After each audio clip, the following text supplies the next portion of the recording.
বাসায় সবার রিকোয়েস্টে 50 জনের জন্য আমি একাই এক হাতে কিভাবে যে 50 জনের জন্য চাউমিন রান্না করলাম তা নিয়ে থাকছে আজকের video. Welcome to Susmita lifestyle. প্রথমেই আমি একটি বিশাল বড় একটি কড়াই বসিয়ে সেখানে পর্যাপ্ত পরিমাণে তেল দিয়ে দিয়েছি এবং আগে থেকে আমি কিছুটা চিকেন ম্যারিনেট করে রেখেছিলাম বেশ পিস, সেগুলো ছোট ছোট করে কেটে সেগুলো এখন তেলের মধ্যে আগে ভেজে নিব, কারণ মুরগি থেকে পানি ছাড়ে, তাই মুরগিটা আগে আগে আমি একটু ভেজে নিচ্ছি। ভালো করে ভাজতে হবে, একদম পানিটা শুকিয়ে ফেলতে হবে, ভাজতে ভাজতে তেলগুলো আলাদা হয়ে যাবে। আমি প্রচন্ড রকমের সিক থাকার কারণে রেগুলার ভিডিও আপলোড করতে পারতেছি না, কিছুই করতে পারতেছি না। বাট আমার কিন্তু জ্বরের মধ্যে খাওয়া দাওয়া বন্ধ নেই, মানে আমার যেটা খেতে ইচ্ছা করতেছে, যখন খেতে ইচ্ছা করতেছে আমি সেটাই খাচ্ছি। কিন্তু আজকের যে চাউমিন রান্নাটা এটা একদমই আলাদা, কারণ এটা আমার আব্বুর রিকোয়েস্টে আমি রান্না করতেছি। কারণ আমার আব্বু আমার হাতে চাউমিন খেতে অনেক অনেক বেশি ভালোবাসে এবং সবার জন্য রান্না করতেছি, যাতে শুধু আব্বু না ঘরের সবাই খেতে পারে। ঘরে আরো মেহমান ছিল, অনেকেই ছিল, তাই আমি এত বড় হাঁড়িতে রান্না করতেছি। অনেকের মনে প্রশ্ন জাগতে পারে কেন এতগুলো চাউমিন রান্না হচ্ছে, তাই বলে দিলাম। মাঝে কিন্তু আমি চিকেনের সাথে পেঁয়াজ এবং রসুনটাকে একসাথে ভেজে দিয়েছি।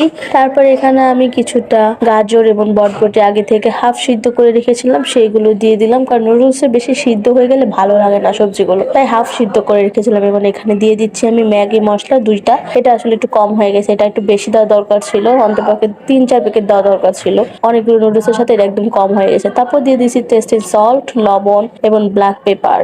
সচরাচর বাসায় আমরা সবাই চাউমিনটা এইভাবেই রান্না করি, বাট চাউমিনটা রান্না করার পর কিন্তু এটা এতগুলো চাউমিন কিভাবে টেস্ট আনা যায় সেটা সিক্রেট কিন্তু একটা আছে, সেটা ভিডিও শেষে দেখাবো। তাই সেই সিক্রেটটা জানতে হলে ভিডিওটা শেষ পর্যন্ত দেখতে হবে। এবং এখানে এখন আমি সয়া সস দিয়ে দিয়েছি, ডার্ক সয়া সস এবং টমেটো কেচাপ। টমেটো কেচাপটা অনেক বেশি পরিমাণে দিতে হবে, কারণ যেহেতু আমাদের চাউমিনটা অনেক বেশি, তাই। এবং এগুলো দিয়ে ভালোভাবে কিছুক্ষণ নেড়ে চেড়ে রান্না করে নিতে হবে।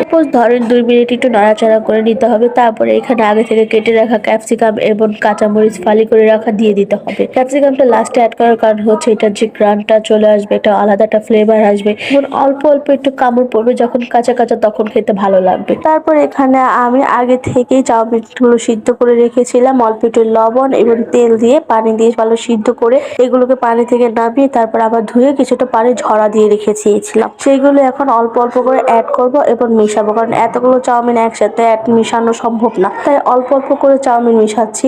অফ ক্যামেরায় আমি সবগুলো চাউমিন একসাথে অল্প অল্প করে মিশিয়ে নিয়ে তারপর আবার আসতেছি সেই সিক্রেটটাকে নিয়ে। তো ব্যাস আমার মেশানো শেষ। এখন আমি এখানে সিক্রেটটা আপনাদের বলে দেই। দেখতে পাচ্ছেন উপর থেকে আমি একটা কিছু ঢালতেছি, সেটা হলো ডিম। 2টো ডিম একসাথে ফাটিয়ে নিয়ে সেখানে অল্প একটু লবণ, ব্ল্যাক পেপার এবং টমেটো কেচাপ দিয়ে একসাথে মিশিয়ে সেটা নুডলসটা নামানোর কিছুক্ষণ আগে উপর থেকে ভালোভাবে দিয়ে মিশিয়ে দিতে হবে। তাহলে দেখবেন আপনার চাউমিনের টেস্টটা দ্বিগুণ বেড়ে গিয়েছে। যেই সিক্রেটটা এটা আমরা সচরাচর তখনই করব যখন আমাদের চাউমিন অনেক বেশি থাকবে, তখন করব, এছাড়া এটা করা লাগবে না। তো এই তো বাস আমার চাউমিনটা একদমই রেডি হয়ে গেছে এবং আজকের মতো ভিডিও আমি এখানেই শেষ করে দিচ্ছি। Thanks for watching.